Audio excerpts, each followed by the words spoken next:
একদম ভালো লাগে। দেখতে দেখতে পুজো শেষ। সবাইকে জানাই বিজয়ার প্রীতি শুভেচ্ছা ও অভিনন্দন।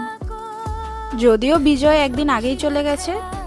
পুজোর 5-6 দিন প্যান্ডেলে প্যান্ডেলে ঘুরে বাড়ির অবস্থা মনে হয় আমার মতোই সবার। তো আমিও মোটামুটি শাড়ি টাড়ি পরে একই জায়গাতে সব কিছু রেখে দিয়েছিলাম। তো আজ সেগুলোকে একটুখানি গুছিয়ে রাখতে হবে। এগুলো মন খারাপ করে লাভ নেই। আমরা বাঙালিরা বিজয়া দশমীর পরের দিন থেকে দিন গোনা শুরু করে দিই। আবার আসছে বছর মা কবে আসছে আমি কিন্তু জানি, তোমরা কে কে জানো অবশ্যই কিন্তু কমেন্ট করে জানিও।